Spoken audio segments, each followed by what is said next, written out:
This place is the jewel of Asia, with towering mountains, endless rivers and exotic waterfalls. It also has the second most corrupt government in the world and the longest ongoing civil war in history. But it's what lies underneath the soil, which the people are killed for. It goes by two names, Myanmar and Burma, but both spell chaos. I shall now refer to Burma by the letters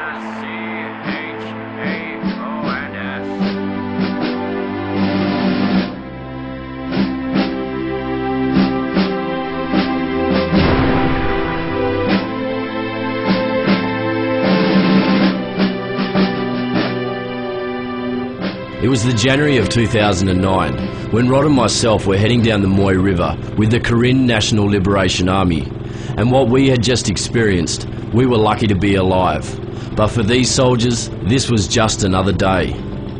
The KNLA is now the last line of defence against the Burmese government, the State Peace Development Council, who has been committing atrocities against not only the Karen people, but all 7 major ethnic groups which live in Burma for the past 60 years.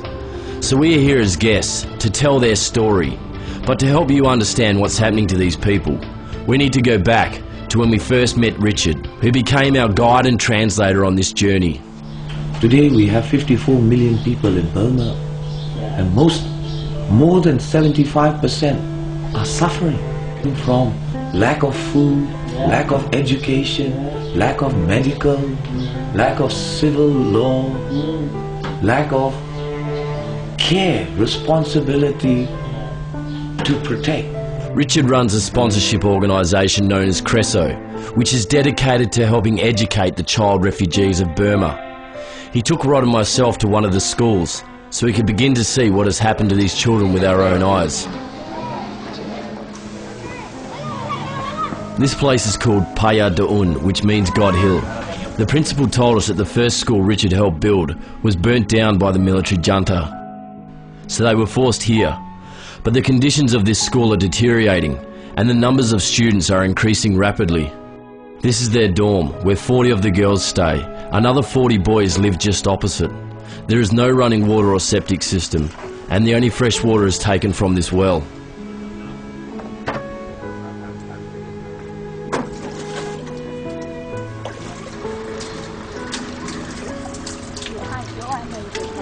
For showering and washing, they use a bucket with a bar of soap.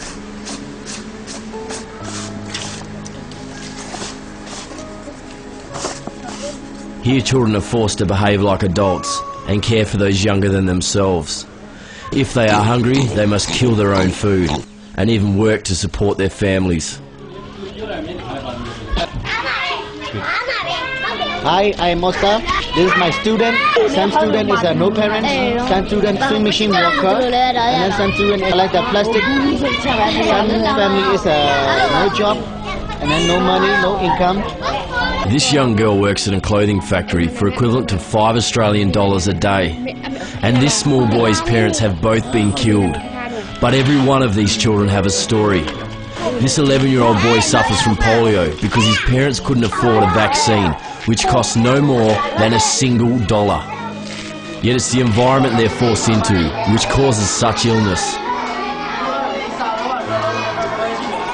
This school is actually part of the local rubbish dump.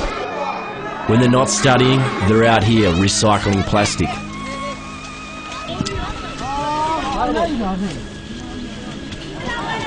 They scour through the rubbish, waiting for the next truck to come. Then it's an all-in frenzy.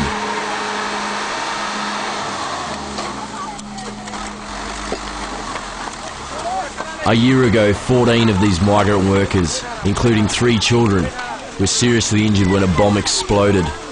Instead of receiving help from the Thai police, they were deported back to Burma for being here illegally. This is a holding cell where they're detained. It is widely known that the police will let them stay for a bribe of 500 baht, which is a whole week's wage earned through recycling. But the Thais are putting a stop to this, as these internally displaced people, or IDPs, have been told they have 7 days to relocate before the bulldozer tears down their homes. Unfortunately, they have nowhere else to go. Currently there is around 1.5 million IDPs in Burma. Most are staying in one of 10 refugee camps on the Thai border. We have been allowed into Kormorah as Christian missionary workers. And what we see here is undeniable proof that all ethnic groups of Burma can live together peacefully.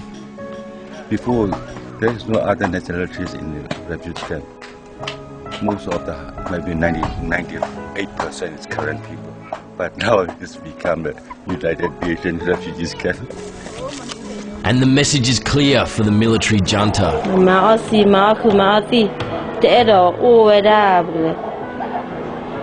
Yet the military isn't listening, and for decades has even repressed its own people. August 1988, the students of Yangon University organised an uprising against the regime. The military responded, and hundreds were killed.